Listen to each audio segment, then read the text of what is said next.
Ho, ho, yo. The Baker Fairburn Hockey Show is live here on, what is it? Monday, December 23rd, 2024. I am Kris Baker here on the left, as always, if you're watching on YouTube. With me, as always, is the star of this enterprise, Matthew Fairburn, Sabres beat writer for The Athletic. You can find all of Matthew's work at theathletic.com/Sabres, where he's always cooking up plenty of presents for your stocking and under your tree in the form of fresh takes on the Buffalo Sabres. He's been a busy guy, and I'm sure there's more to come. He has a little bit of a different tone to write about, at least once anyways, as the Sabres have exercised their recent demons.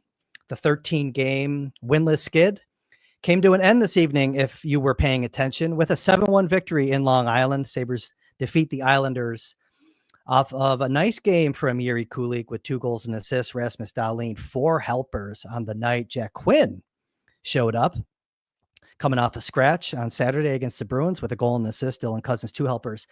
Beck Malenstein got things going. Zach Benson got on the board. Jason Zucker. Tage Thompson hit an empty netter with like 10 minutes left. And Ukko-Pekka Luukkonen, as he has done often, maybe flash some early season form tonight, stopping 27 of 28. Shots on goal often change in the NHL. We'll keep an eye on that, but that's what we're going with right now. So as people trickle in on this holiday edition of the Baker Fairburn Hockey Show, if you could please on your way and hit that like button and hit the notification bell when you're here and subscribe to the Sabres Prospects YouTube channel. You can find the Baker Fairburn Hockey Show on Apple, Spotify, wherever you get your podcasts. If you could please leave a 5-star review. This show is going out tonight on X. If you are watching on X, hop over into YouTube, subscribe there, do all the stuff I just said, and join the chat. The chat is the place to be anytime the Baker Fairburn Hockey Show goes live. And I'm done talking. That was a solid 2 minutes and 15-second diatribe here from myself. Matthew Fairburn, 13-game winless skid comes to an end. And are you going to write about it for The Athletic?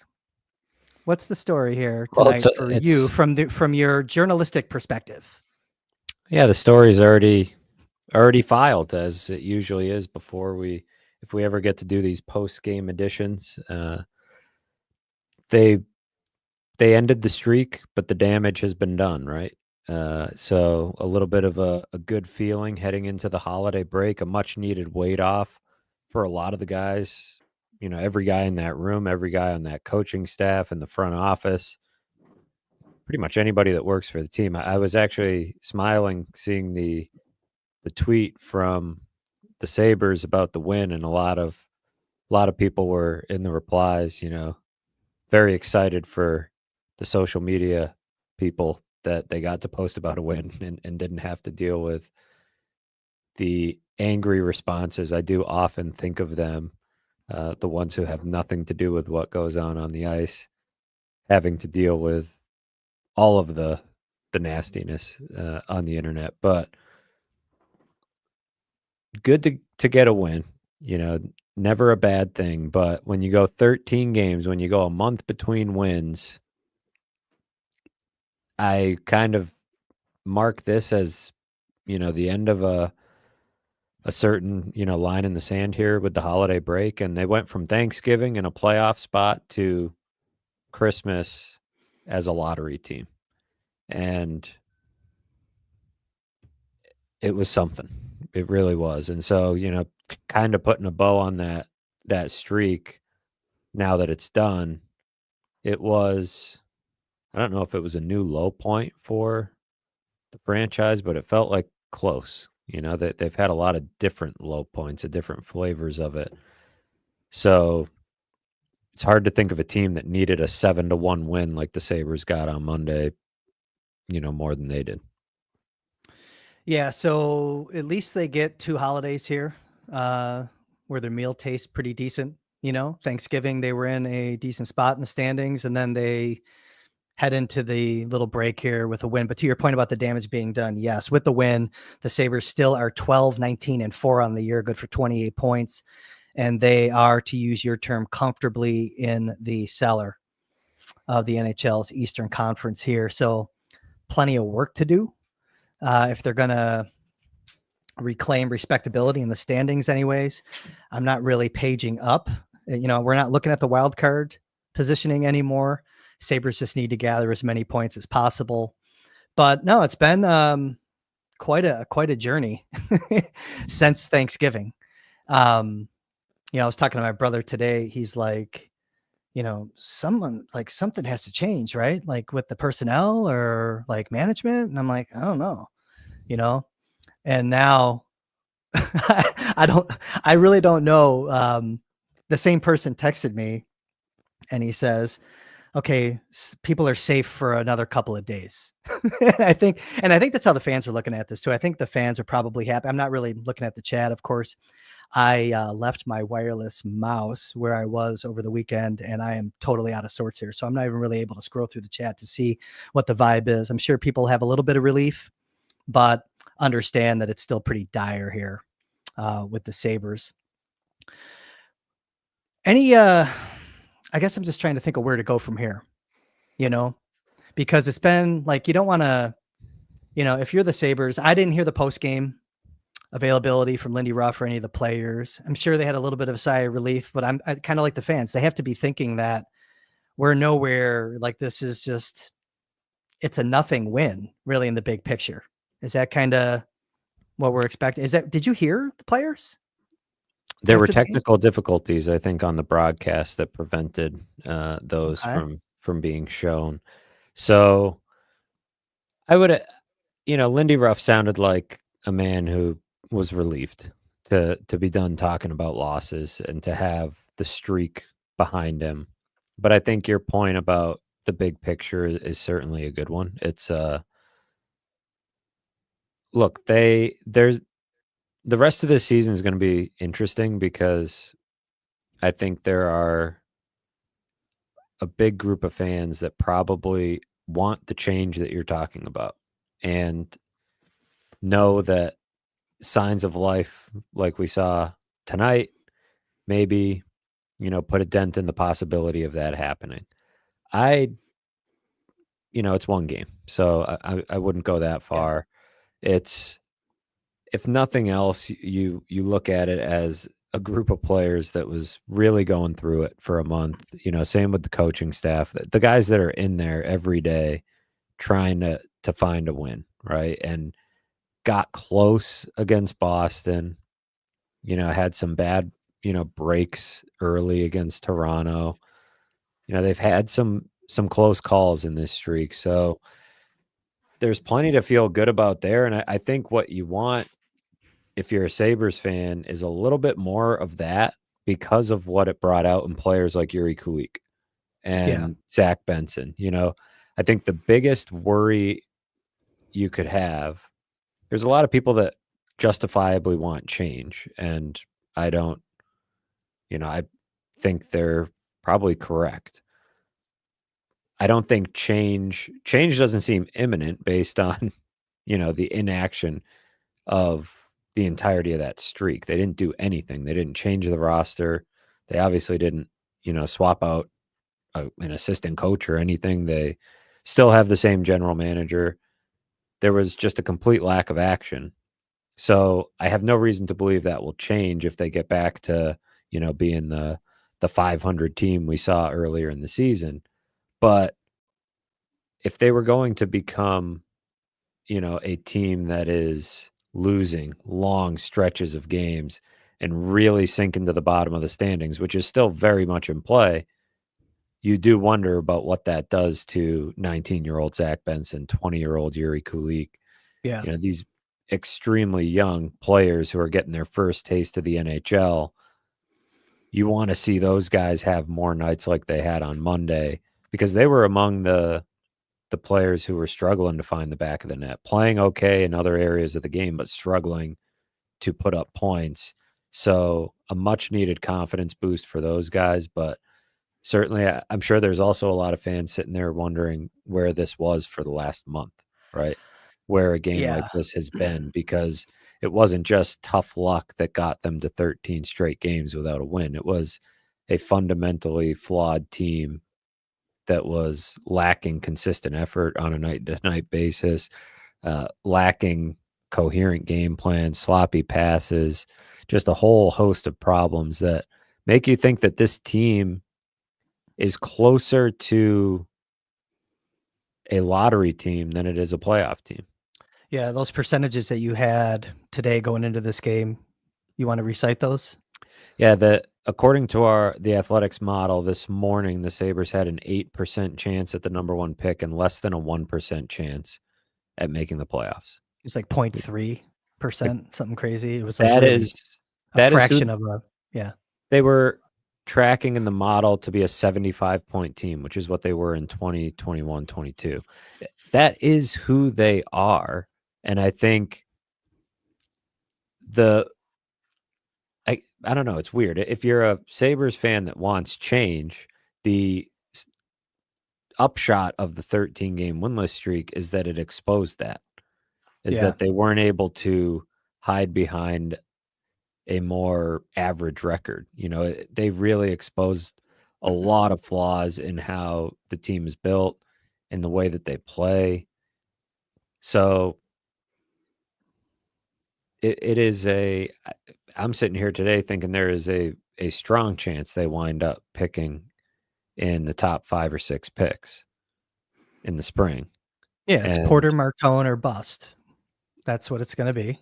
You brought his name up, not me. So I know I had to go there just because I was, I've been digging into him for I tried not to bring up the draft too early for Kris, but here we are talking about the draft in December. But that is the reality that they're facing despite the win. And so anybody that's watching these games, I think, does have that in the back of their mind. They do have change in the back of their mind, but also I think if you're watching these games, you are concerned about those young players and how they're performing and what the building blocks look like. Because as we've spoken about, this is not a roster devoid of talent. This is not a team that needs to be completely torn down. This is not a completely hopeless roster. The hockey situation as a whole may feel hopeless, but the roster has some pieces, and I think you saw that against the Islanders. Kulich is starting to figure it out, and we know he can be a guy that when he gets hot scoring, he can really get going. So we'll see if that helps. Yeah. So on those young players, though, okay, and this is kind of, if we're going to let the fans savor the flavor, at least of a singular victory for a couple more minutes, it was a season high 7-goal output tonight. The previous season high was the 6 that they scored in that role against the Rangers, where every forward, I think every player had a point, every skater had a point in that game, right? Back on November 7th. But it was the way that they did it. We've often said that Thompson has to be kind of the engine. Like if Thompson's not scoring, the team's not winning, right? So let's go through the goals real quick. Beck Malenstein, who I thought had a really good game on Saturday in Boston. He had pretty good amount of hits. He had, I think, 4 blocks. He either had 3 hits and 4 blocks or 4 blocks and 3 hits, one of the two. Most of those blocks came on that PK in the third period that energized the team, that, they kind of started getting their mojo there late in that game. Malenstein gets the first goal. Yuri Kulich, who you've already mentioned, got the second goal. Zucker, the veteran that you want to lead into. Now, it was a power play goal. Okay. But that veteran leadership that you want to see, he was the guy that scored the third goal. Zach Benson, young guy, scores the 4th goal. Quinn, scratched. Had a good, 2-goal game last Sunday on the 15th in Toronto, and then regressed over the game in Montreal. He scores, make it 5-0. They got out to this comfortable lead without kind of the Tage line. And I'll tell you what, Tuck looked like a deer in headlights in the first 10 minutes of the first period. He gets the puck. He was almost like deer in the headlights. He gets the puck. He throws it in the corner, like gives it away, like in his own zone in the slot. And I was sitting there saying, okay, I don't want to be dramatic about Alex Tuck because like you need him out there. But I'm like, man, like I need to see something from him the next couple of shifts or I'm going to staple his ass to the bench. And you're going to say, okay, Kris, here you go again with your Tuck thing. No, you need it. Like, thankfully you didn't need him. But like these are the guys that are supposed to be leading by example. I just didn't like that. But my point overall, before I got to the whole Tuck thing, I'm going to drag myself back now. They did it with the young guys that need to have the taste of success. They dug themselves out. They scored a season high 7 goals, largely with the young guys and a mix of like that Zucker element thrown in there. I thought that was noteworthy tonight. Okay, now we're done savoring the flavor. Because to your point of what you said earlier, this like we know what the team is. They're on a 75-point pace. And they went into the roster freeze, no moves, right?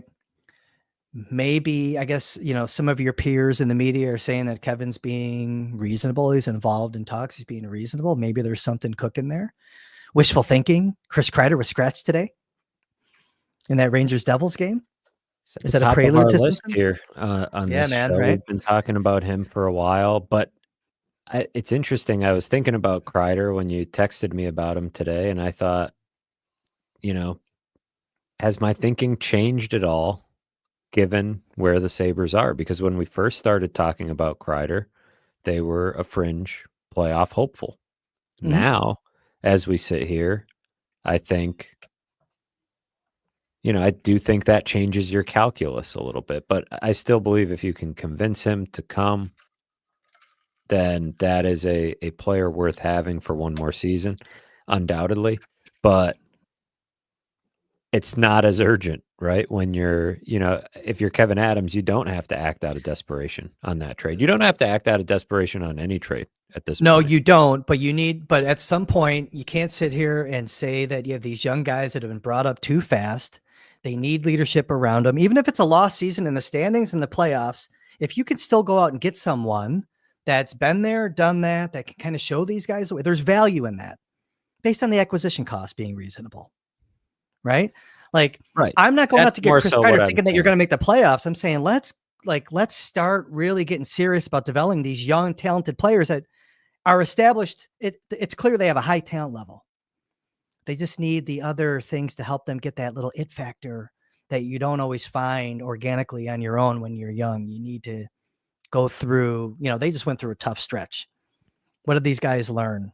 I don't know. I guess we'll find out.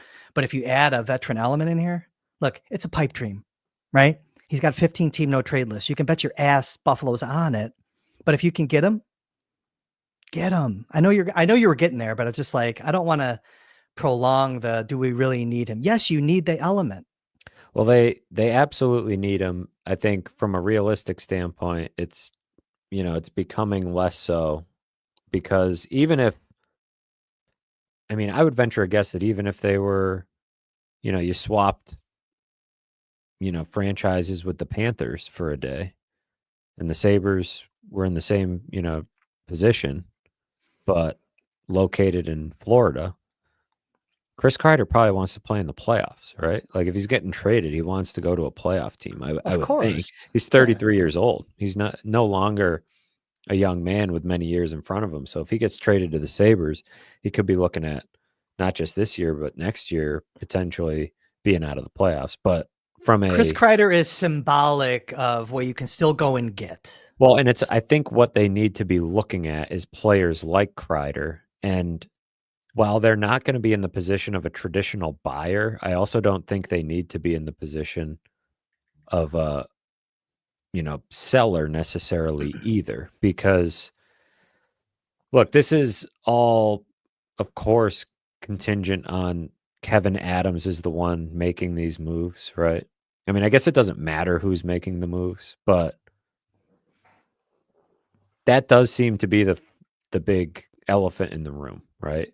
The rest of the season as they make roster moves is, as we've said, going back a couple of weeks, is Kevin Adams the one you want shaking up a roster that clearly needs a little bit of a shakeup?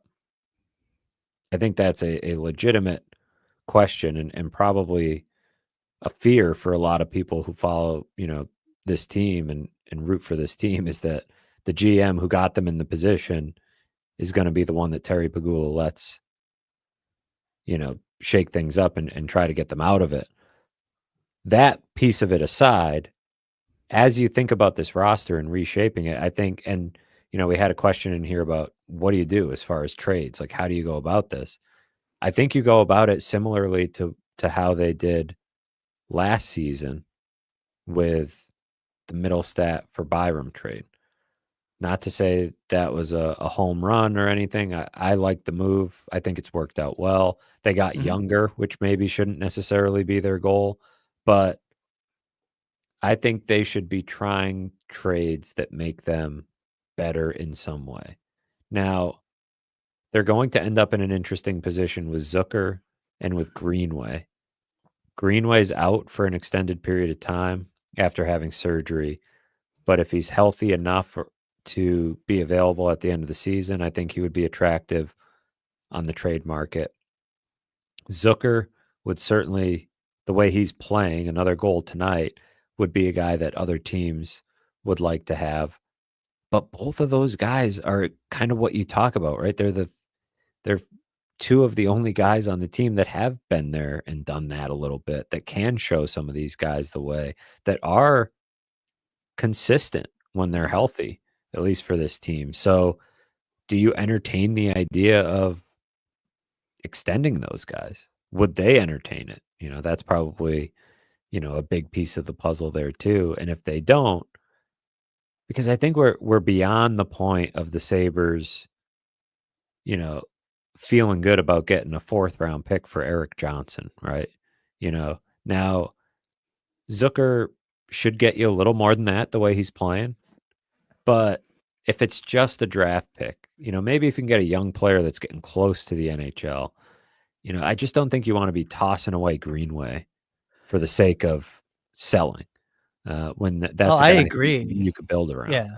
Well, yeah. I mean, there's a conversation there to have with both of those players, Zucker and Greenway, about, hey, we might have the conversation. Do they want to go and fill out the season on a competitive club and get some playoff experience? And Kevin Adams or whoever the GM is says, hey, I'm gonna come knocking on your door again. We want you back. Like, I'm gonna do you a solid. Like, there's an element there of doing favors to certain players. Maybe that's more so a Zucker than a Greenway. I'm done with favors. I'm over the favor. The favors are getting them. Well, more for a Zucker than a Greenway. Maybe for for Zucker. Greenway.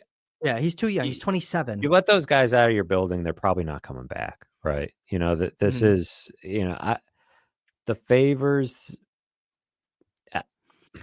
for Zucker. Maybe look, I think you go to those guys and you say, are you willing to re-sign? If you can get an early day 2 pick for that player, you're not going to do the player a favor? No, I'm going to do the Buffalo Sabres like a favor, for both of them. Let's go back to Greenway for a second. You're taking the pick all day long and still going to see if you can, like if you're out the door, you don't want to let them out the door. I get what you're saying. Totally. Like 100%. I get what you're saying about not the favors, but at the same time, you have to manage your resources properly. And both of those players would get you a pretty good pick, at least, I think. If you can get, take it round probably. 2 picks. Round 2 picks is where the conversation starts. Greenway's the one, though, that I think you want to see if he's willing to extend first. Because I think you can find another Zucker. But if both of those guys are saying, look, I'm done, then you go get your picks.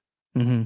I'm not holding on to him to spite him. I'm just done with the idea that you're doing right by these guys. Go do right by the Buffalo Sabres the rest of the way. Like, that is Kevin Adams' job, is to do right by the Buffalo Sabres, not to do right by Kyle Okposo so he can go get his Stanley Cup ring or whatever else. Like, go do right by the Buffalo Sabres, because these favors aren't, they're not getting you anywhere. No, I agree on that. I agree with you on that. You don't get the call in the favor ever, right? You really don't. The idea is that maybe you could, right? Like, Kyle Okposo is a CAA guy. So maybe you can call CAA and say, hey, we did you that favor, or Eric Johnson, we did you that favor. But what it comes down to is, I don't know who Chris Kreider's agent is. Who was the CAA guy we were talking about?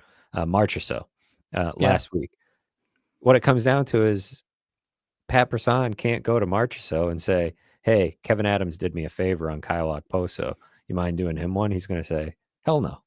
Like, no. I get that. So no. I guess my point being, But you have to get some good PR with agents in the league still if you're the Sabres. And because Kevin wasn't lying what he said a couple Fridays ago. Let's not sit here and You just be need pissed off at what he said at face value. you need You to know what I mean? treat players right. You need to treat players right, but you don't you don't owe them. I don't think you owe Jason Zucker much. If the right deal isn't out there, it's tricky. If he's really not trying to re-sign, then you get what you can get. And if he communicates that, Greenway, same thing. But I just think the PR piece of it, yeah, you need to treat some of these guys right, but again, none of it is really going to and none of it's going to matter until you win, right? Like, And it matters more how you treat a Jack Eichel than it sure, does a Jason Zucker. exactly. Like, Okay. and look, they haven't treated some of these smaller players very well. Like the communication, I think frustrated some guys last year, like Eric Comrie and Tyson Jost. Joe's Uh, for sure. Yeah. I think, to your point, some big guys like Jack Eichel, certainly, who carry a lot of weight around the league, not happy with the way the organization treated him and his medical situation. So I guess that's my point, is that the small favor for Kyle Okposo, it doesn't really matter in the grand scheme of, like, that's the same agency that dealt with Jack Eichel, right? So There's Pat. He's a Pat guy. it's Yeah. not to say that some of these agencies aren't sitting there saying, that they think they've had some good dealings with Kevin Adams, and that part does matter. But there's also been the little jabs at agents that Kevin likes to throw. So, before the season with Peyton Krebs being like, "Oh, you'd have to ask his agents why it took so long," and it's like, okay, relax. Like, you could just kind of walk through the situation without those little unnecessary things. Make me wonder why go to such great lengths to do these favors. Do some favors for the Buffalo Sabres. Hell, here's an idea. Retain some salary on Jason Zucker. Retain a bunch of salary and see if that pick, who knows, maybe he heats up and somebody's crazy enough to throw a late one at you. You never know. Retain some salary. But the bigger point being, being in full seller mode is not really the mindset that I think the team needs to be taking, at least when it comes to the idea. We know who teams are going to be calling about, right? Of course, close to the deadline, it'll be Zucker, it'll be Greenway, maybe Yoki Haru. But there's also going to be calls on guys like Peyton Krebs, Owen Byram, who's an RFA, Ryan McLeod, maybe, right? He's an RFA. I think teams will start poking around on those guys, but it seems like Dylan Cousins' name has been out in a lot of trade talk. So there's going to be, at least in rumors, I should say, not, anything super substantial, but I would imagine that's a guy that a lot of GMs are calling about, or maybe they're calling to take a swing at Peterka. And I think they need to be careful with that next step, particularly as long as the current GM is still the one calling the shots. I have a hard time seeing it. I mean, I could be wrong, but I just think a lot of these are off-season type of moves. Like going back to the original question from the chat, like, what are you going to trade for now? They're going to be small moves, I would think. You hold on to those veteran, finger quote, guys that you have as long as you can, I think, right now, for the importance of developing the young guys and finding out which ones you want to keep. And as soon as those older guys send the signal that they want out, then you don't want them around the young guys anymore once they want out. It's like, keep them as long as they want to be here. Jason Zucker's had some good energy, even at times during the 13 losses, trying to fire guys up. Tonight looked like he was having fun playing hockey. That's important. He's looked like that more often than not. I lost you. Did you lose me? Is it your headphones? Can the chat hear Matt?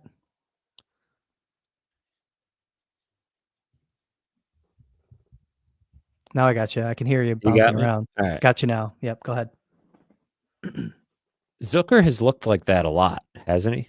Hmm. Like even in some bad times, he's brought that energy. That's what they need more of. That's Yeah. what I think when he's healthy and at his best, Greenway brings a little bit of that too, is that at least in the room, when I see him, at practice and kind of in the hallways, just, interacting with guys, like he's one of those guys. You need more of those, especially when they're guys who can still play. The Sabres don't need necessarily, I got to remember to pull these up while I'm talking about them. Blake says we have so much draft capital, they can't all play here, even more after this year. To Chris's point, though, about collecting assets and proper asset management, those picks can turn into players, not prospects.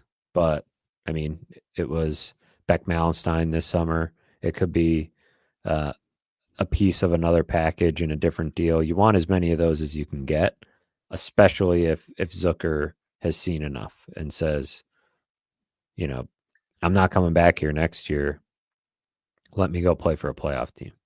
Yeah. Then you see what you can do.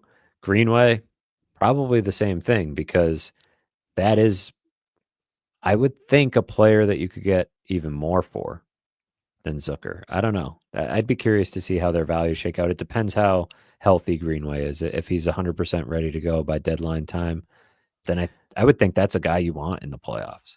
Yeah. Both of those guys, really, which is kind of funny to think about because, you know, the Sabres need more of those players.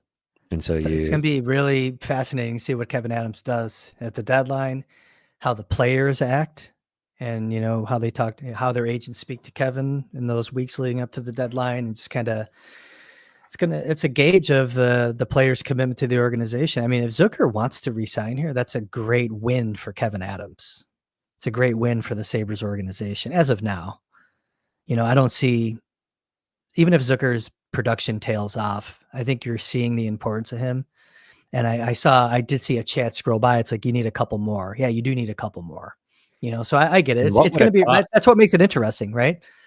What would What's it that? cost? What would it cost to bring back those two? That's another interesting piece of this, because the other thing Kevin Adams, or we'll just continue to say Kevin Adams, because Yeah, he's the I'm GM. assuming Yeah. I'm assuming he'll be in charge at the deadline. A lot can happen between now and then, but where is he at in contract talks with all these restricted free agents, and how does that play into it? Because that expedited the Casey Middlestat situation last year. The fact that they were not far down the road, or even on the road to contract talks with Casey Middlestat, so they moved the player.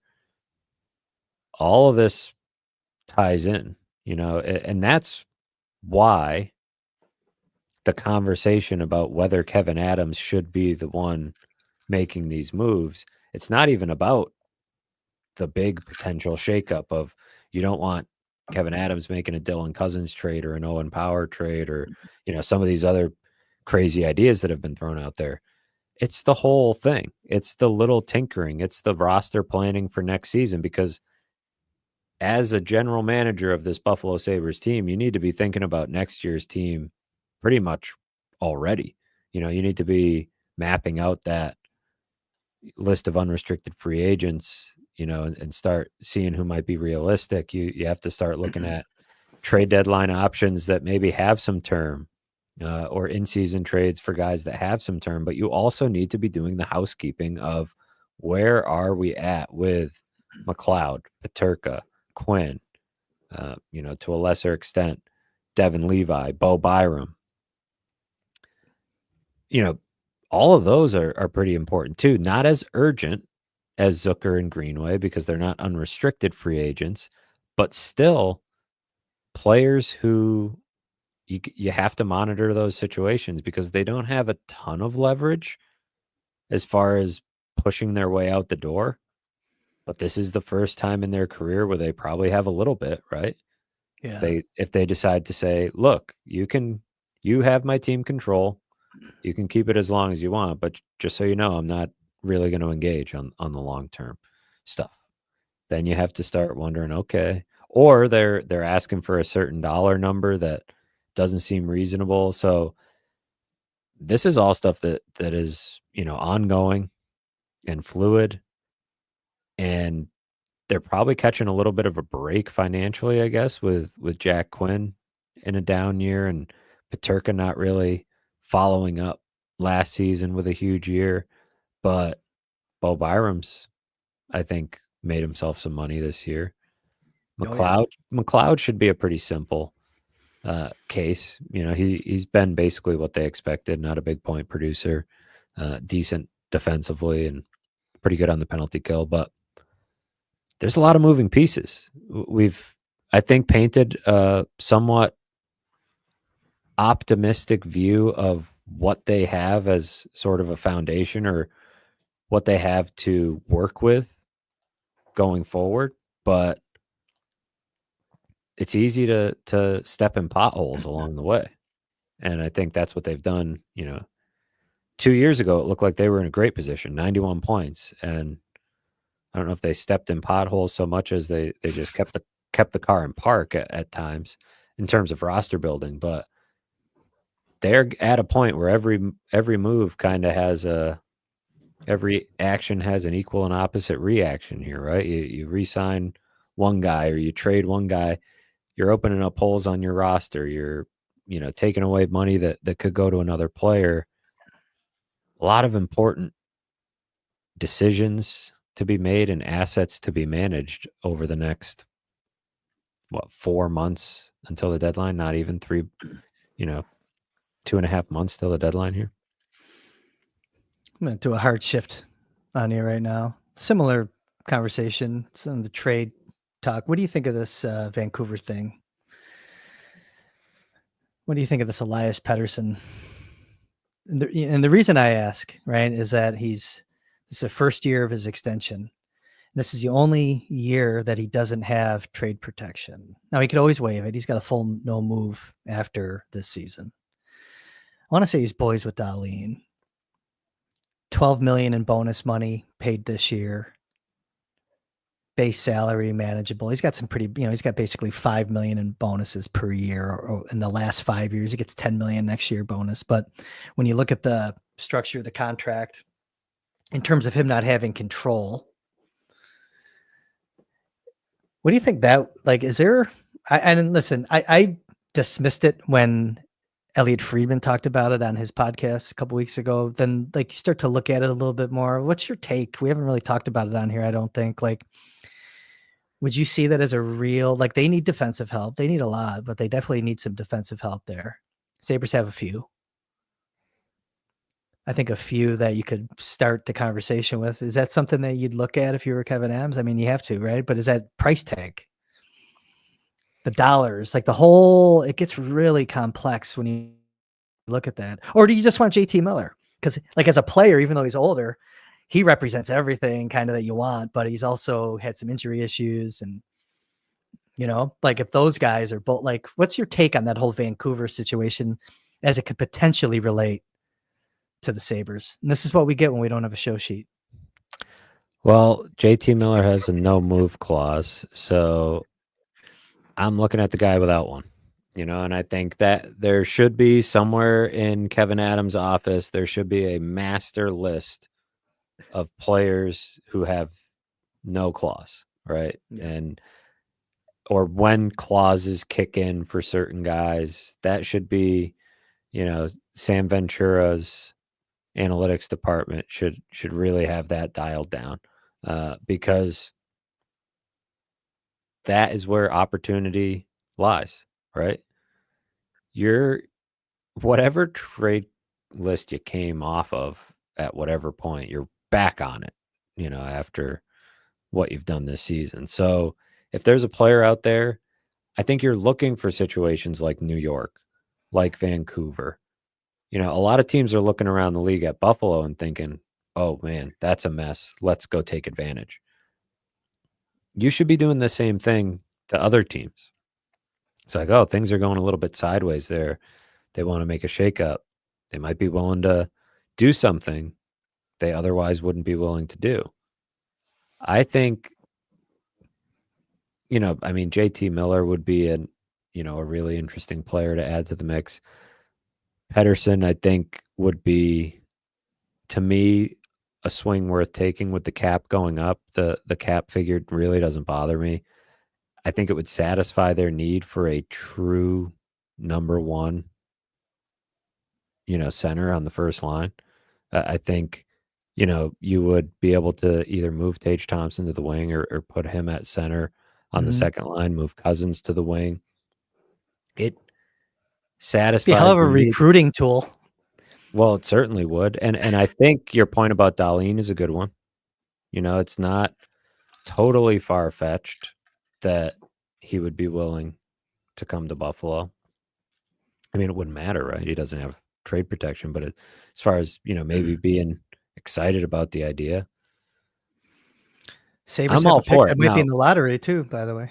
well, Not might be. I mean, right now it looks like it's a pretty at damn this good point, bet. it's a pretty strong lottery pick, and it could be In a draft that doesn't like blow your socks off.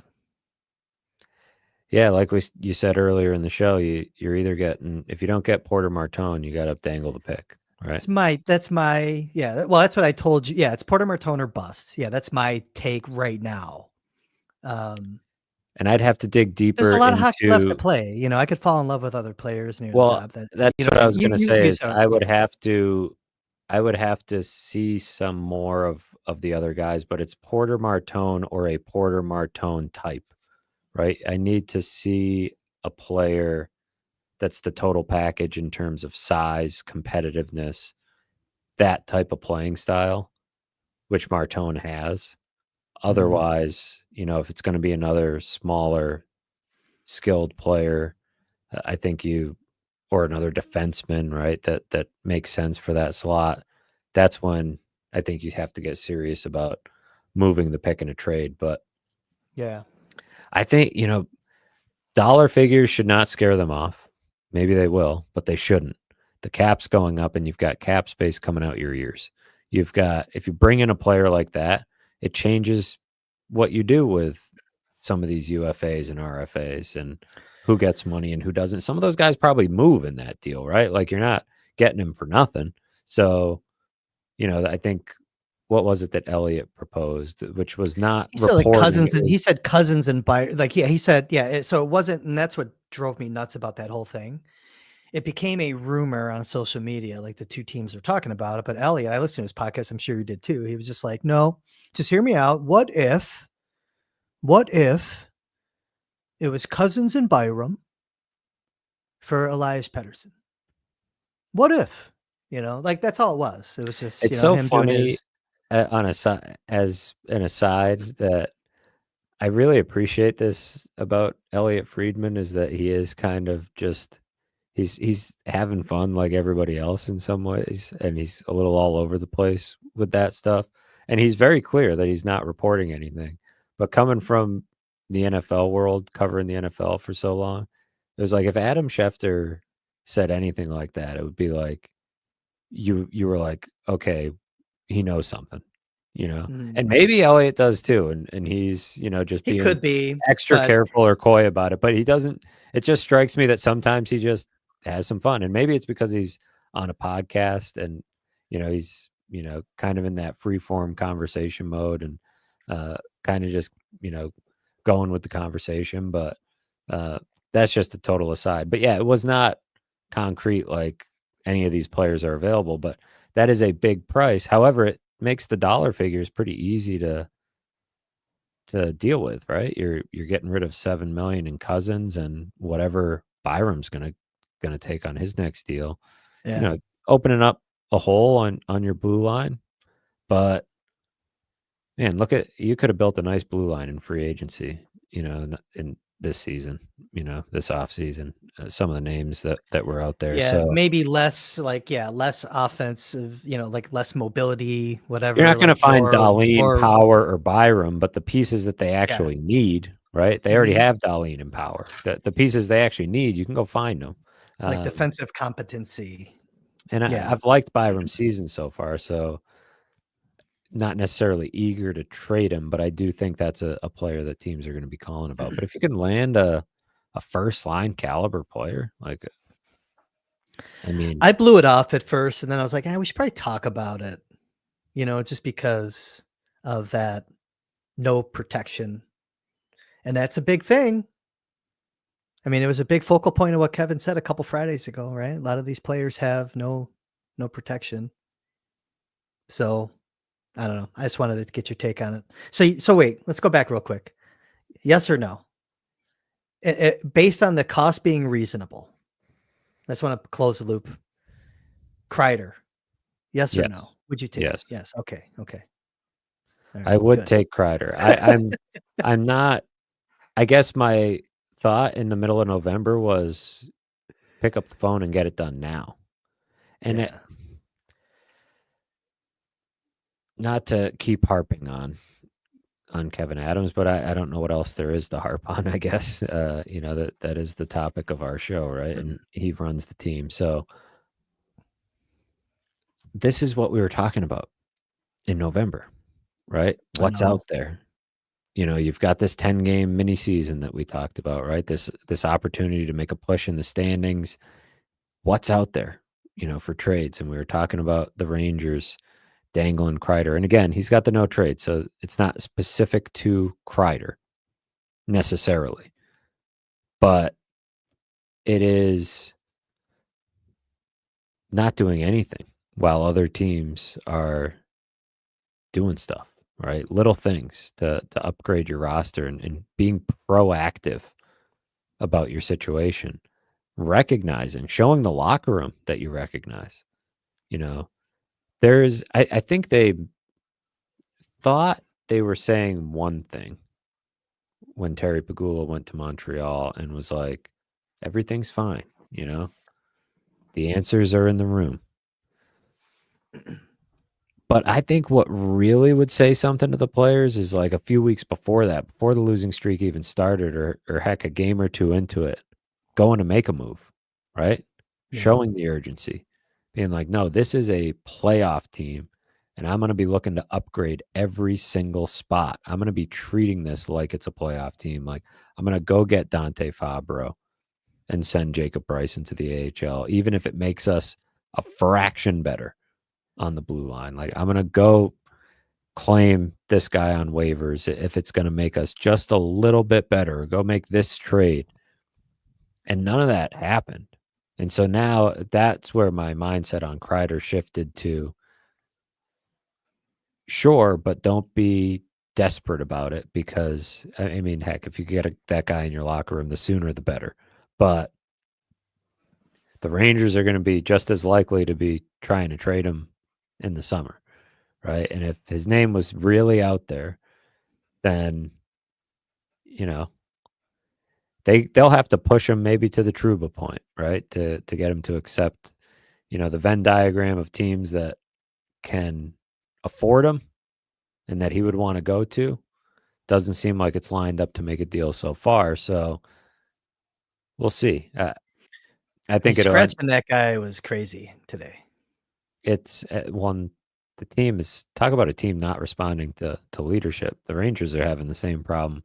Yeah. Sabres are. I can't believe how bad that team has gotten. I mean, the Sabres, you look at the roster, you look at the history, it's like, all right, this is what the Sabres do. The Seen Rangers, 13 years of it. Yeah. right? Yeah, it's like President's Cup. all right. I mean, yeah, President's Trophy. Yeah. This is a team that was, cruising early in the season too, right? Like they were maybe showing some alarming signs in the underlying metrics or whatever, but not this alarming. So I'm assuming everything's going to be on the table for that team. And I'd certainly think Kreider would be exactly what the Sabres need. But I think I've just gotten to the point where it's like, well, it's probably, if there was any hope of talking him into it a month ago, it's all gone after what just happened. We are almost 50 minutes in to this Christmas Eve edition of the Baker Fairburn Hockey Show. If you want to give Matthew Fairburn a present, you can subscribe to The Athletic. They have a holiday deal right now. If you go to theathletic.com/sabres and click on one of Matthew's stories and hit the subscribe button, if you're not a subscriber, at the bottom of that, you can also like this video and subscribe to the YouTube channel. We would appreciate the likes on this video here before we get into the chat. Matthew, I'm going to throw it to you again for those that didn't watch the game, because I think there's a lot of folks that haven't been watching the Sabres lately. They did win tonight in Long Island, 7-1 victory over the Islanders. Matthew, do you got anything you want to get off your chest before we jump into the chat box? No, let's jump in there. See what people got to say. Before you do yours, I see one here because, again, I'm not really scrolling well tonight. Captain Ahab asked if I could talk about Kleber and Zemer. So I'll give a cliff notes on this, Ahab, because I'm going to record a Prospect Avenue tomorrow covering the 6 Sabres prospects that are going to be at the World Junior Championship. But here's your kind of need to know on Kreider. Kleber's been playing top pair minutes for University of Minnesota as a true freshman this year. 6'5", righty, athletic, physical, reliable, steady. Right now in 2 games for the U.S. team, they played 2 pre-tournament games for the World Juniors. He's on their middle pair. He is kind of that defensive shutdown guy playing the right side. On the left side is Cole Hudson, who's more of a power play quarterback type, who's a Washington Capitals prospect. So Kleber firmly there in the middle of that blue line. Zemer has been excellent this year for the Minnesota Gophers. Top line, playing opposite Jimmy Snuggerud. Oliver Moore, who's a Chicago Blackhawks prospect. He's been his centerman probably 75-80% of the year. Looks like Moore and Zemer, who are teammates and played a lot together this year with the Gophers, they're going to be on the same line. It looks like it's like their 3rd even strength line for Team USA. Teddy Stiga, who is a Nashville prospect, is the opposite winger of Zemer. And I love the look of that line because Stiga and Zemer are kind of mirror images of each other. I'll nerd out on all this shit when I do the video tomorrow for the World Juniors. I'll pop it out there on Christmas Eve morning. Probably have Bloody Mary when I'm doing it, if you don't mind. But no, at the end of the day, Zemer has 8 goals this year, and a lot of his goals are clutch goals. They're either first goals or like he's got a couple game winners. He's just been excellent this year. So I said cliff notes. I went a little deeper than cliff notes. Merry Christmas, Captain Ahab. Matthew, go ahead. I've been looking through the chat, hoping I would find some takes from the chatters on your performance on Saturday night with Duffer on the pre, post, and intermission shows, but nothing in there. Because no one watched. No one probably watched. Because I think everybody is just wondering why you get so much more dressed up for Duffer than you do for us. Me and the chatters here. It's funny, not to riff on nice jacket and tie. Yeah. Clean up pretty good. Yeah, man. Hey, listen, chicks dig it. Now, here's the deal. It's funny when you do TV work, no one remembers what you say. They only remember how you looked. I got home and I had a couple like texts or like emails from some friends or whatever, or people I haven't seen in a while that like happened to catch the game. And they were all like, "Oh, I like your jacket." Or some guy was like, "Hey, Kris, nice job. Whatever. I saw you tonight on the broadcast. Who's your, like, who makes your jacket? What brand of jacket is? Everyone want to know about the jacket." And I was just like, it's been sitting here hanging there forever. I look at it every day. It's just a basic jacket, man. But apparently it looked good in those lights. But it's really funny though. That's one thing I've noticed. My brother taught me that too. My brother was on, entertainment news for a while. He's just like, no one ever remembers what you say. They only remember how you look. So I try to clean up. Well, but I'll tell you what, last thing I'll say on that, I have a new appreciation for the game night production. Those guys work their asses off in that studio. Everything moves really fast. They're really good. And it's hard to do that stuff, man. Like spinning all those plates. But it was a fun experience. It was really cool, actually, that they asked me to do that. You did well. You worked smoothly with Duffer, who's a pro's pro. You even made Duffer smile a few times, which not easy to do. Not easy to do in the midst of a winless streak. Just kidding, Duffer. We love you. Yeah, I just busted his balls. No, it was fun seeing you on there, and I thought you brought some good stuff to the broadcast. See what I have starred here. this is a sentiment that I know Kris will love from Not a Botter. They blew it already this year. Time for one more good pick. Just one more, Kris. One more high pick, and everything will be fixed. I actually, you know, you start getting to a certain point and you think, if it's if it's Martone, you can talk yourself into that. And I think anybody who's still glued to this, you know, which is the people listening to us, frankly, right? They see kind of what we're talking about, that, okay, the roster, like, a lot has gone wrong for them to get to this point, but it's not unsalvageable. And so if you do get, you know, it was actually funny. I remember a couple years ago when they had the 8-game losing streak. Uh, they end up finishing that season with 91 points, but anyone who remembers at the time, it was bleak. It was like, boy, this looks like a potential lottery team. And I was messaging with Dom, our analytics guy at The Athletic, and, who's obviously able to look at things very dispassionately and simply, from a, bird's eye view, was just like, well, one more pick would actually be pretty good.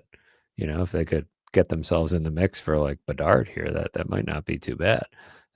Might actually work out for them. So, hey, losing streak might not be the worst thing in the world.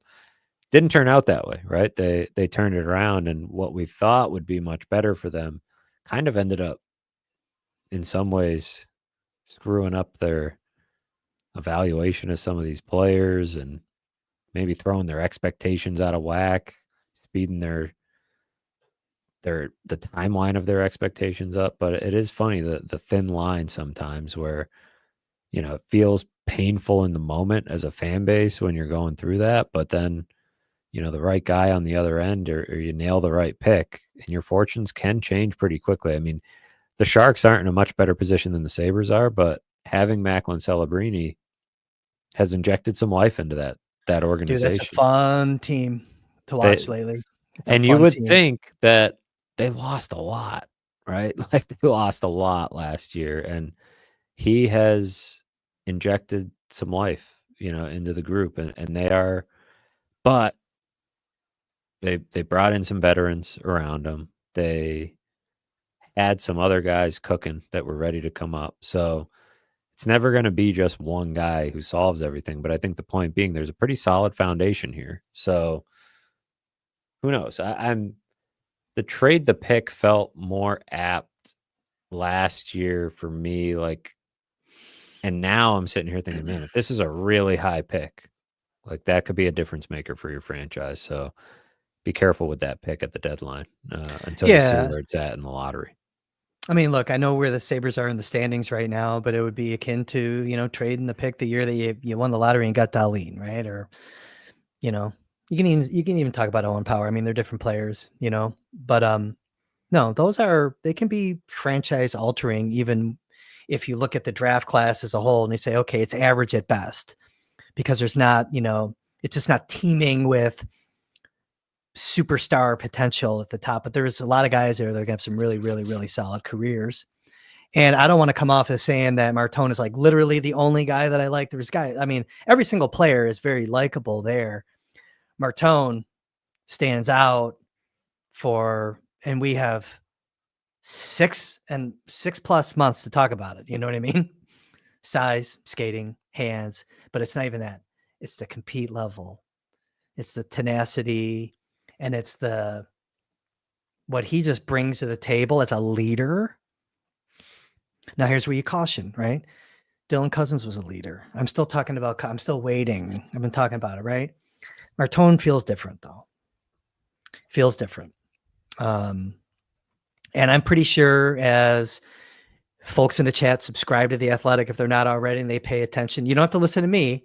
I think that when you get down the path of the next couple of months and you start digging in and you start reading Wheeler and maybe Pronman and some of these other guys, you'll pick up that same vibe. I think they'll back up what we're saying here on Martone.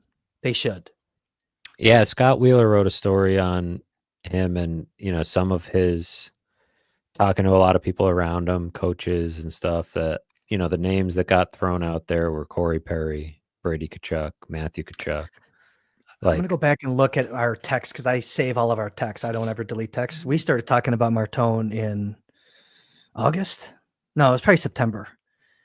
And I was just like, yeah, this is the guy, for the draft this year. Thinking like that, whatever. There's no chance. I remember at the time you were also thinking maybe he's not, number one, right? That maybe he was more of like a 5, 4 or 5. Yeah.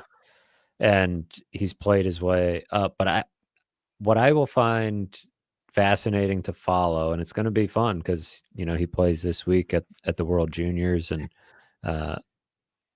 there may be Sabres fans keeping an eye on him as much as they're keeping an eye on Buffalo's own prospects. But I'm curious to see in the years to come how valuable guys like that are in the draft, because everybody is watching Matthew Tkachuk and, Brady Tkachuk and the impact they have on games.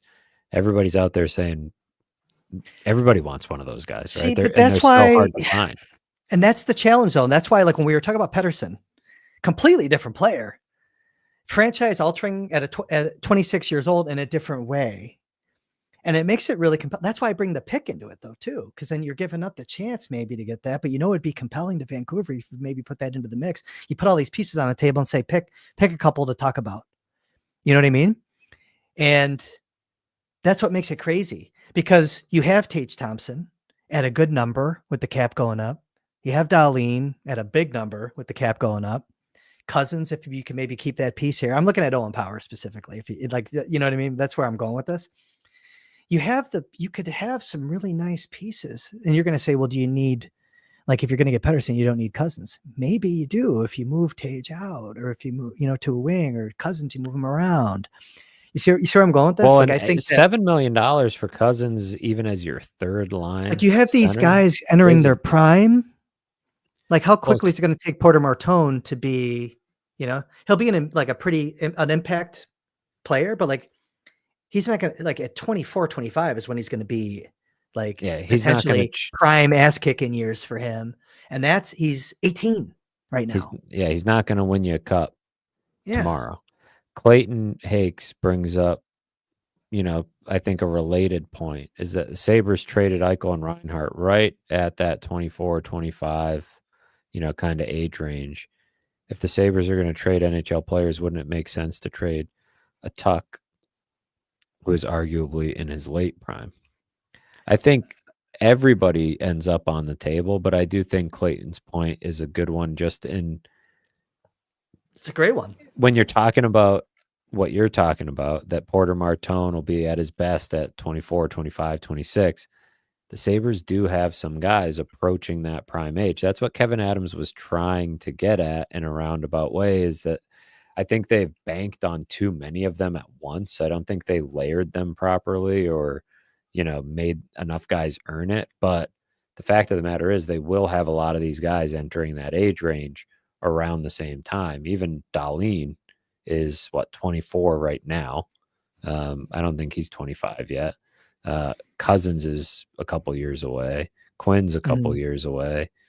Peterka is still 22, I think. I get mixed up on all their birthdays, but Power just turned 22. So trading guys before they hit that point is a huge gamble that has backfired on the Sabres repeatedly. You do it if you can get,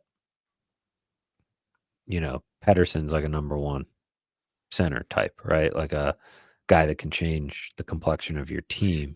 It's fun to talk about, isn't it? Like, I'm still fascinated that we're talking about. Sorry, go ahead. I had to. Well, when you have all these pieces that the Sabres have, you're uniquely positioned to even talk about something like that. Yeah. Most teams are not. So, I think that they have to be thinking outside the box, and they have to be willing to put some of these pieces in play to potentially shake up the mix of the team. Because, look, the last time they were doing this, in terms of even talking about trading some of these guys, they trade Reinhart for a first-round pick and Devin Levi. Trade Jack Eichel for a first-round pick and Peyton Krebs and Alex Tuck. Like these were futures-based trades, which I don't think they should be in the business of thinking about anymore. So you start throwing in some big names, and it's like, okay, let's talk about some of these pieces the Sabres have. That's the only way Adams should be entertaining the Power and the Cousins conversations is if they involve some big pieces that could really change the makeup of the group. Yeah. Yeah. It's an interesting one because, I was saying, I don't know, a half hour ago, I was like, I think the big deals come in the off season. That Vancouver thing, and the media is all over them. That's the other interesting wrinkle to this whole thing too, is like, does it really get to be too much where that becomes an in-season deal? If the team doesn't start performing, it's a good team, man. Like in Vancouver, they have a lot going for them. If they can just figure out that whole Miller dynamic with Pettersson, but man, Kevin Adams comes in, hey, I got some shit you might want to look at. I could be completely wrong, and maybe that's a deal that gets done. We'll see. Four Nations is what, February 12th. Darlene can butter him up. Maybe get Pettersson to talk to his agent. Say, tell him I want out of here. Call whoever's running, Patrick Alvin. Say, I'm gonna get out of here. I'm gonna go to Buffalo, man. I'm gonna go hang out in Ellicottville. Go skiing. Yeah. Although you'd probably want that out of in his contract somewhere that he's not allowed to do that. Well, he can't snowboard. Yeah. I'm going to go hang out at the boardroom. We're going to do a free plug. There we go. We're going to hang out at the boardroom with Spence. I got a boardroom hat on right now. Do you really? Yeah. You've been keeping your brain warm. You got the good takes going tonight because of that hat. It's not as fancy as Duffer's hat that he had on the broadcast tonight, the Santa hat. Not as festive, but yeah, anybody that's down in Ellicottville should go pay Spence a visit at the boardroom. Great spot. For sure. Hour 6. Do you have anything else going in the chat? I did not have a cocktail during the game because I knew we were going to be doing this and I wanted to be semi-coherent. Stephen Cantor says he was out on the slopes today. He says, Kris, let's go skiing. I was out there today. Slopes were great. I'm into it. I haven't gone skiing in several years, but like I'm ready. I want to get it done. I'd go. I got to get out there. It's been a while since I want to get the gear. I want to do the whole thing, man. I want to get the goggles. I've got all the gear. I've just I don't have the free time. Cantor, were you down at Holiday Valley or did you go to like Cape? Like where do you go? Go to Colden? I like hanging out in Colden. Go to Colden Mill. Kissing Bridge. Chuck. Yeah, I go to Colden Mill, the restaurant bar down there. Chuck, the owner, bartender, they got a good chef. Kind of curious where Cantor goes, but I'm into skiing. Matt's more of a boarder. It's true. Guilty as charged. Cantor's been active in the chat tonight. I can hardly keep up, but he gets the first star of the night in the chat. He's a good egg. He was at Holiday Valley. Said 35 of the 62 slopes were open. That's a pretty good. That's a good number this time of year. It's I'll have to get down there. We'll have to do a Baker Fairburn hockey show meetup at the I'm blanking Ellicottville Brewing Company down there and hit the slopes. I like it. Team skiing outing to get through the dog days of winter. My spot in Ellicottville is the Bank, all the way at the end of the block there. BANQ. Really good cocktails. Really good cocktails. All right, sorry. You can tell I'm like itching, but okay, we can let's go through the chat. Let's make sure we get all the, I'm going to be up forever, so it's fine. There's a lot of chatters talking to one another, a lot of talk about the draft, a lot of talk about, a little debate here. Okay, here we go. Here's a question. I'm always looking for questions because there's a lot of people. We like to throw some takes up there, but it's good to have some questions. Do you think Kevin Adams overestimated this roster as a playoff contender? From Isaac Brunning. Which I think is an interesting question. Like, I don't think they overestimated themselves as a playoff contender, but I don't think his actions matched that evaluation the last 2 years. The window being open was the the idea 2 years after the ago, 91-point season, right? Yeah. and they went and got Eric Johnson and Connor Clifton. And then this year was all about win now, and they entered the season with the youngest roster in the NHL. Like, those two things don't So, square. yeah, did he believe it when he said it? Or I was he think saying it it because he had to? I think see, it's the question, right? I I think think he believed in the process. I think he believed in the young guys that he paid, and therefore he probably overestimated. I think he believed a lot, maybe even too. I would comfortably say actually that he believed too much in the Lindy Ruff impact. I think he really thought that was going to make up for some of what they didn't do to the roster. If anything, I do think he believed it. And your point about was he saying it because he felt like he had to, that maybe was 2 years ago. Like, the window is open. The language was a little bit softer then. That felt more like they knew they had to say those things for the room, right? To let Yeah. those guys know, like, you can do it. But the actions just, there haven't been enough to back up the idea that they were in win now mode. Some obvious holes on the roster that didn't get addressed. So I think he overestimated some of his own players, and I think he probably overestimated the impact the coach would have. But I don't necessarily think the thinking was flawed, because at Thanksgiving they were right there. They blew it, but they were right there. We talked about it. Not a lot of not a lot of You teams, blew it. not a lot of teams were, um, fall out of playoff position after Thanksgiving. It takes, major collapse, and the Sabres raised their hand as the team that would do that this year to let somebody else in. So, no, it was a good question by Isaac, though, because it's kind of gets at the heart of what they're doing here. Sabres next 5 games, home against Chicago, then they hit the road for 4 in St. Louis and Dallas and Colorado and Vegas. That road trip could get pretty interesting there. Cantor said that Man. he's Yes, go asking ahead. about the Sabres assistant GM. I believe Carmanos was in Detroit looking at the Red Wings. That is somewhat interesting, because division team in the same spot as you, like, both teams probably feel like they need to change up their mix a little bit. So I don't know. He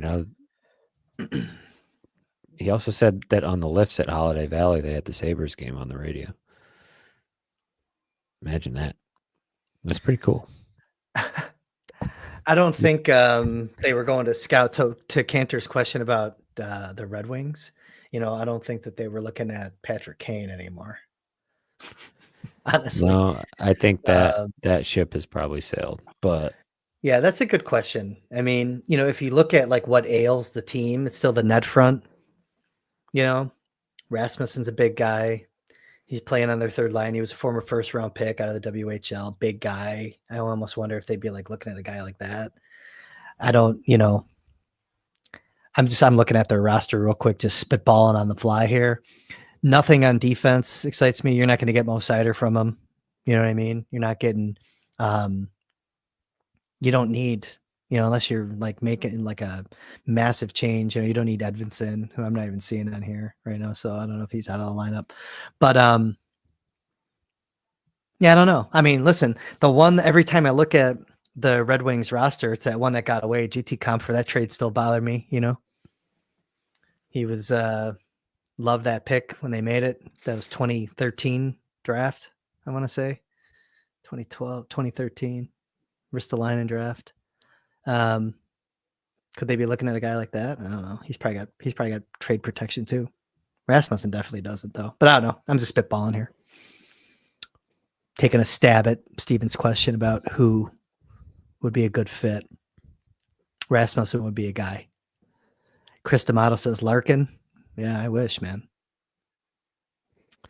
Yeah, and who knows, maybe it was the other team that they were looking at it. I see a chat in Yeah, here that, the it was a Flyers game. Flyers game. So Yeah.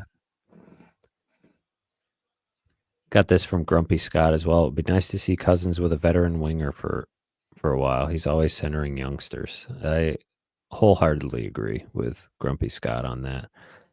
Speaks to the point about rounding out this group with a little bit more of that, which I think should still, the focus on that should not change just because they are not playoff contenders. And beyond, if you were, sitting there saying, well, the model says this, or, history says this, but, how far out are they really? They are 10 points out. And Ottawa has a game in hand. So they're pretty much toast. Yeah. But that's all I got in the chat, and we're at an hour 15, which is usually our sweet spot. Should be enough to get people through their last minute Christmas Eve rounds, finishing up their shopping, or maybe they get a nice new iPhone or speaker or something, or better yet, a new TV. Somebody unwraps a new TV from Santa and puts the Baker Fairburn Hockey Show up on their YouTube on the big screen for their family. It's a good way to bring in the new year for sure. I used to do that all the time. Like I used to go to Best Buy and put when I was doing my website all the time, I'd set every laptop to saversprospects.com. Like it mattered. I should have done that today in Best Buy with some of the smart TVs. Hey, listen, everyone. We've hit midnight. It is officially Christmas Eve. If you are a Sabres fan and you hang on to, every movement of this team, and I think you do if you're here with us right now, glad to see them get a win for you. Matthew and I appreciate everyone hopping in here all the time. This is episode 50-something. And before we go, I speak for Matthew. We want to wish everyone happy holidays. Merry Christmas if you celebrate. Merry _ whatever you do celebrate if it's not Christmas. We appreciate everyone hopping in here. It's been a tricky year of hockey thus far. We're not done. We're not even halfway done with this, which is wild. But we do want to wish you guys happy holidays, and we appreciate you guys coming in here every time we go live. How'd I do, Matthew? I'm not good at toasting or whatever. You nailed it. And we'll probably see everyone before the new year. But for those who are on, catching up after the fact, Happy New Year. Merry Christmas. Appreciate just people being willing to come in and have civil conversations about what is sometimes not a civil situation with this hockey team. But this, getting this show growing and seeing the chat growing over the last year has been a lot of fun. And we'll bring this thing home. We'll park the bus, in the second half of the season, regardless of what's happening on the ice. We'll try to guide you through it. But appreciate everybody jumping in. Hope you can spend some time with family. I know one thing I like about the NHL, this is it, it's still sort of Festivus, right? So I can air some grievances. Yeah. I love that the NHL has this 3-day break, right? Christmas Eve, Christmas, day after Christmas. Teams aren't playing, they're not traveling.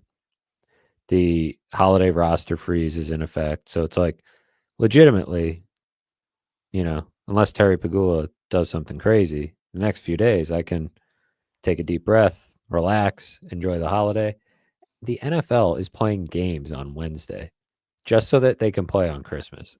And I don't know, I just tip of the cap to the NHL for just having some semblance of sanity in regards to all that, because the NFL should not be playing on Wednesday, period. But the fact that they feel like they need to play on Wednesday so they can play on Christmas, which is also not necessary, is frustrating. But if not you're for a me.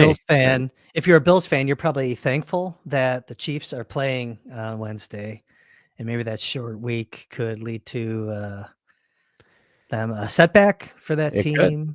And you never know, right? You keep Baltimore has to play as well. bye. So Yeah. Yeah. I'm sure Bills fans are glad that it's those teams getting the weird wrench thrown into their schedule and not them. So they had to go Saturday, Wednesday. I don't know. I'm sure the players absolutely hate it, but it's just like they need to be in your face every day of the year. They can't just take a breather. So I'm glad the NHL can, and I'm sure Sabres fans feel like they need a little bit of a breather from this team for a few days. They'll be back at it Friday against Chicago. It's going to be a good little break. We'll be back in All your right, man. ears soon enough. You know what? You were talking. See, I can't hear. There's been spots tonight where, whatever reason, I did see your lips moving there, so I didn't mean to speak over you. If I did, I can't hear you. I think Kris I can't needs. hear you again. I don't know what the hell's going on. I There you think go. Kris You're back. needs new headphones from Santa Claus this year. I don't know. It's the stupid interference. I have two computers running, and it's hooked up to both. So if I'm probably getting a notification. I usually shut them off, and I didn't tonight. It's on me. Whatever. It's on the production crew. It's Christmas. Give me a break. All right. I'm going to take us out of here. Everyone, once again, thanks for hopping in. If on the way out, if you haven't already, if you hit that like button, I'd like 100 likes on this one. Come on. Sabres ended a 13-game win streak. I'm going to go get a drink. 100 likes. They ended a 13-game winless streak. What did I say? Winning? Win Whatever. Like I said, I'm tired, man. All right. Maybe I don't even need that drink. Maybe I just need sleep. All right. For Matthew Fairburn, Matthew, do your last plugs here before the holidays. I think we do have a holiday sale going on at The Athletic, but you can find my work at theathletic.com/sabres. And yeah, it's the best place to find me. Nowhere else. All right. And you can find me in my kitchen in 5 minutes. I got 2 bottles of tequila today from some coworkers. So I'm going to go crack one of those bad boys open, I think, or maybe it might be a bourbon night. Either way, for the production crew who, they've been screwing me up all night with this bad connection. I'm Kris Baker. Thanks, everyone. Happy holidays. We appreciate every single one of you. We'll see you again next time.